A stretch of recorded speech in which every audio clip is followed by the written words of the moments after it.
Hello students. तो चलिए next topic हमारा शुरू होता है। तो आज हमारा जो नेक्स्ट टॉपिक है वो पिछले लेक्चर में जो हमने फैक्टर सीखा था उसी को आगे बढ़ाएंगे हम।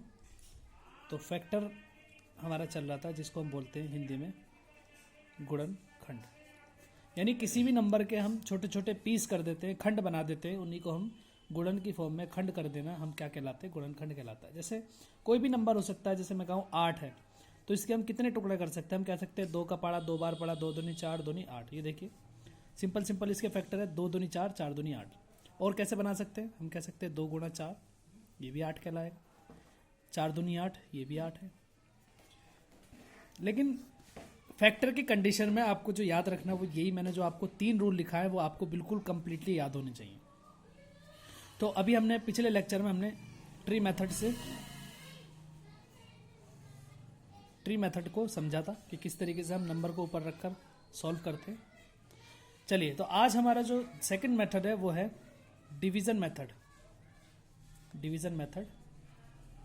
या हम कह सकते हैं फैक्टर मेथड। ठीक है, तो रूल वही रहेंगे, रूल कोई चेंज नहीं होने वाला। रूल आपको वही तीनों याद रखने हैं। क्या थे, जिसके लास्ट में 0 2 4 6 8 होगा वो किससे डिवाइड होगा, 2 से डिवाइड होगा। जिसके लास्ट में 1 3 5 7 9 होगा वो 2 से डिवाइड नहीं होगा, वो किससे जाएगा, तो 3 से जाएगा या 5 से या कुछ ही और पहाड़े से जाएगा। ठीक है, और थर्ड रूल था 5 वाला, जिसके लास्ट में 5 था वो 2 टेबल से जा रहा था, तो 3 से जा रहा था या 5 से जा रहा था। आपको याद ये रखना है कि सबसे पहले छोटा नंबर लेना, बस ये आपको गलती कहीं भी नहीं करनी है कि आप बड़े नंबर से कहीं पर भी सॉल्यूशन नहीं करेंगे, आपको याद रखना है। तो चलिए हम आज दूसरे मेथड से शुरू करते हैं। तो उसमें हम क्या करते हैं कि हमें किसी भी नंबर के हमें फैक्टर निकालना है, तो सबसे पहले हम उस नंबर को लिखेंगे और उसके बाद एक लाइन इस तरीके से ड्रॉ करेंगे और एक लाइन इस तरीके से ड्रॉ करेंगे। अब हमें वही पुराना रूल याद रखना है कि जो लास्ट वाला नंबर है वो हम देखेंगे। तो क्या है लास्ट वाला नंबर, 0। और जब किसी के नंबर में लास्ट में 0 2 4 6 8 आएगा, आपको कुछ नहीं करना है, यहाँ आंख मीच कर 2 लिख देना है। क्लियर है? तो चलिए अब बताइए, 2 का पाड़ा पहले 3 में पढ़ेंगे, कितनी बार जाएगा, 1 टाइम जाएगा। 2 1 जा 2।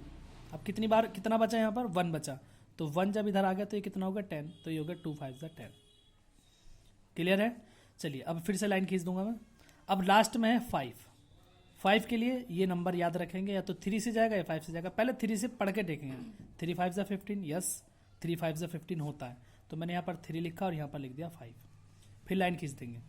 अब यहाँ है 5, अब 5 किससे जा रहा है, तो 3 से जाएगा, 5 से 3 से तो जा नहीं सकता है, तो 5 से जाएगा, तो 5 1 जा 5। मैंने बताया था लास्ट में 1 आ जाएगा, आपका सवाल खत्म हो जाएगा। तो 30 के फैक्टर कौन कौन से होंगे, 2 3 5, तो 2 × 3 × 5, ये इजी तरीके से आपका हो गया। तो सिंपल तरीके से लगभग सभी बच्चे इनको कर लेते हैं। चलिए 100 का एग्जांपल ले लेता हूँ मैं। तो 0 है, आंख मीच कर 2 लिख दिया, तो 2 1 में तो जाएगा नहीं, तो 2 ले सकते हैं, 2 5 जा 10, और 0 का एज इट इज ऐसे लिख देंगे। सेकंड फिर से 2 लिखेंगे, 2 का टेबल 4 5 में कितनी बार जाएगा, 2 टाइम जाएगा, 1 इधर आ जाएगा, 2 5 जा 10। 5 है तो किससे जाएगा, तो 3 से, 5 से, तो 3 से तो जाएगा नहीं, 3 4 जा 3 8 जा 24 होता है, तो 5 से जाएगा, 5 5 जा 25 और 5 1 जा 5। तो ये था आपके 100 के क्या हो गए। चलिए बताइए, 2 × 2 × 5 × 5, 2 2 5 5, ये आपके हो गए इसके फैक्टर। तो इसी तरीके से बच्चों ये आगे सॉल्व होते रहेंगे। अब मैं एक एग्जांपल आपको ऐसा सिखाता हूँ जिसमें बच्चे लगभग गलती करते हैं, लगभग। जैसे एक एग्जांपल है 210, एक एग्जांपल है 310, सॉरी 210 में सबसे ज़्यादा गलती होती है। तो चलिए शुरू करते हैं 210 का एग्जाम्पल। बहुत ध्यान से देखना है, और जो इसमें मैं कंसेप्ट बता रहा हूँ आपको वो याद रखना है, कभी गलती नहीं करेंगे आप लोग। मैंने यहाँ लिखा 210, बच्चों को देते, बच्चों बताओ इसके फैक्टर क्या है। आपने करा 2 1 जा 2, 2 5 जा 10, 3 5 जा 15, 5 1 जा 5। तो बच्चे लिख के आते हैं 210 का 2 × 3 × 5। ठीक, ये गलत हो गया, इसका आंसर गलत हो गया। क्यों, चलिए बताता हूँ कैसे। 2 1 0, मैंने ये बताया कि जिसके लास्ट में 0 हो, आपने रूल के अकॉर्डिंग यहाँ पर 2 लिख दिया। ठीक, बिल्कुल सही एकदम। आपने 2 का टेबल 1 टाइम पढ़ा, 2 1 जा 2।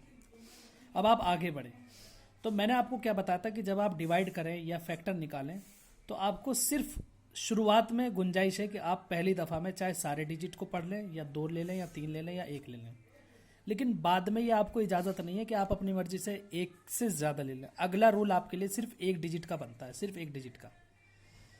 तो यहाँ हमने 2 1 जा 2 पढ़ा। अब अगली बारी आती है हमारी 1 की। तो क्या 1 में टेबल जा रहा है? नहीं जा रहा, तो ना जाने की 0। अब हमें ये पूरा 10 मिलेगा, तब होगा 2 5 जा 10। ये आंसर होगा। देखिए मैंने आपको क्या बोला था कि जो नंबर आया है उसकी इससे मल्टीप्लाई करने पर ये आंसर आना चाहिए। क्या 15 की 2 से मल्टीप्लाई करने पर 210 आ रहा था? नहीं आ रहा। 15 दूनी 30 होता है। देखो यहाँ आ रहा 50 दूनी 100, 25 दूनी 50, 5 पंजे 25, 1 पंजे 5, 15 दूनी 30, 5 दिया 15, 1 पंजे 5। लेकिन क्या यहाँ आ रहा था 15 दूनी 30 बैठ रहा है, यानी आपने कुछ तो मिस्टेक की थी। तो देखिए 105 2 जा 210। अब आगे करिए, 3 से जाएगा क्योंकि लास्ट में 5 है। देखो पढ़ के 3 3 जा 9 और 1 इधर आ गया 15 होगा, 3 5 जा 15। बिल्कुल पूरा पूरा जा रहा है। बच्चे इसे 5 दूनी 10 और 5 एकम 5 पढ़ देते हैं। हो जब भी जाएगा, लेकिन आपको फिर लास्ट में 3 आ जाएगा। देखो मैं एक बार करके दिखा देता हूँ आपको। 2 0 1 0, 2 1 जा 2, ना जाने 0, 2 5 जा। अब किसी बच्चे ने क्या करा, गलती से 5 से पढ़ दिया। 5 2 जा 10, 5 1 जा 5। अब देखो यहाँ के फिर 3 से पढ़ने पड़ेगा। 3 7 जा 21 और 7 1 जा 7। तो देखिए यहाँ पर किस तरीके से 2 के बाद 5, 5 के बाद फिर 3। तो कहने का मतलब ये कि जब आप अपने फैक्टर लिख रहे हो तो एक रूल होना चाहिए कि 2 multiply by 3 multiply by 5 multiply by 7, एक असेंडिंग ऑर्डर होना चाहिए। लेकिन यहाँ पर क्या हो रहा है, असेंडिंग ऑर्डर नहीं हो रहा। देखो यहाँ पर 2 आया, फिर 5 आया, फिर 3 आया, फिर 7 आ गया, यानी कि छोटा नंबर नीचे आ गया, बड़ा नंबर ऊपर आ गया। तो हो तो गया सही है, लेकिन रूल के अकॉर्डिंग ये थोड़ा सा मिस्टेक हुई। तो अब देखिए यहाँ पर फिर हम 3 से पढ़ेंगे। 3 3 जा 9 और 3 5 जा 15, 5 7 जा 35 और 7 1 जा 7। तो इस तरीके से 210 के हमारे फैक्टर कौन कौन से आ गए, 2 multiply by 3 multiply by 5 multiply by 7। तो ये हो गया हमारे फैक्टर। मल्टीप्लाई भी कर सकते हैं आप, 2 3 6 6 5 30 और 30 7 210। देखिए अगर हम डिवाइड करते हैं इसी नंबर की तो कैसे करेंगे। देखो 2 1 जा 2, बचा कुछ नहीं। अब देखो यहाँ से मैं 1 उतार रहा हूँ और 1 उतारने के बाद क्या टेबल जा रहा नहीं जा रहा, ना जाने की 0। तो फिर 0 उतार लेंगे। 2 5 जा 10। अगर आपको किसी नंबर में बीच में फंस जाए, किसी नंबर में आप बीच में फंस जाएं और आपको ये पता हो कि भाई ये इस नंबर से जाएगा लेकिन आंसर क्या आएगा, तो आप डिवाइड करके देख सकते हैं। देखिए 105 आया, ये आ गया 105। तो क्लियर हो गया बच्चों। तो इसी तरीके से फैक्टर आगे चलते रहते हैं। और आपको जो अटकाने वाली जो चीज़ें हैं वो ये थी, एक ही बहुत अजीब सा नंबर है, जैसे एक 410 हो गया। तो बच्चे क्या करते हैं, 2 दूनी 4, 2 पंजे 10 पढ़ देते हैं, 2 5 पंजे 25 पढ़ देते हैं, 5 एकम 5। तो इसमें भी यही रूल लागू होगा। 410 है तो 2 दूनी 4, ना जाने की 0, 2 पंजे 10। ठीक है, तो ये आपको याद रखनी है।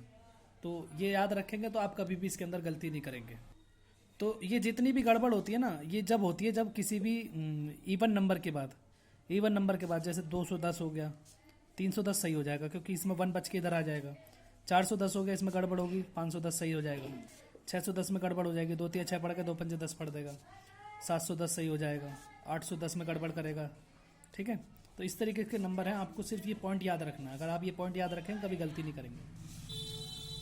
चलिए एक और नंबर लेते हैं। जैसे मैंने एक नंबर ले लिया, बड़ा प्यारा सा नंबर है 1024। अब देखिए हम पढ़ते हैं, तो पहले हम 2 का पाड़ा पढ़ेंगे। तो देखिए 1, कोई दिक्कत नहीं, हम शुरू में 2 नंबर एक साथ ले सकते हैं, हमारा कोई ना जाने की 0 नहीं लगेगी। तो हमारा होगा 2 5 जा 10, 2 1 जा 2, 2 2 जा 4। चलिए आगे बढ़ते हैं। 2 2 जा 4, 1 इधर आ गया, देखो 1 बचा ना, इधर आ गया, तो 2 5 जा 10, 11 हो गया था ये। फिर 1 इधर आ गया तो 12 हो गया, 2 6 जा 12। आगे बढ़ते हैं। 2 1 जा 2, आगे बढ़े। 2 2 जा 4, 2 8 जा 16, 2 6 जा 12, 2 4 जा 8, 2 1 जा 2, 2 3 जा 6, 2 2 जा 4, 2 1 जा 2, 2 6 जा 12, 2 8 जा 16, 2 4 जा 8, 2 2 जा 4, 2 1 जा 2। तो देखिए कितने सारे इसके बिल्कुल, और ये कंप्लीटली खत्म हो गया, इसमें किसी भी तरह की वो नहीं। देखो सारे 2 से ही ये चलेगा कंप्लीटली। तो बस ये सिंपल था फैक्टर। अगर आप इन्हीं सवालों को अगर आप समझ लेंगे सही तरीके से, तो आपका फैक्टर जो बिल्कुल कंप्लीट हो जाएगा और आपको कहीं पर भी किसी तरह की प्रॉब्लम नहीं आएगी और आप इजीली जो है अपने आगे सवालों को जो है सॉल्व कर लेंगे। तो इसी के साथ जो है मैं अपने इस छोटे से लेक्चर को ख़त्म करता हूँ, क्योंकि मैंने ये फैक्टर का जो है एक छोटा सा लेक्चर बनाया ताकि बच्चे जो है छोटे छोटे लेक्चर समझते रहें। तो उनको जो है लेंथी वीडियो देखने में थोड़ी प्रॉब्लम होती है, तो इसलिए मैं एक टॉपिक पर एक ही लेक्चर बना रहा हूँ, तो इसीलिए आप थोड़ा सा याद रखेंगे और इनको बार बार क्लियर करते रहेंगे। और फिर भी आपको अगर कोई कन्फ्यूज़न है तो आप कमेंट कर सकते हैं मेरे को। तो अगर वीडियो आपको पसंद आ रही है तो आप इसको लाइक कर सकते हैं। तो चलिए नेक्स्ट वीडियो में हम बात करते हैं किस तरीके से HCF और LCM को फाइंड करना है।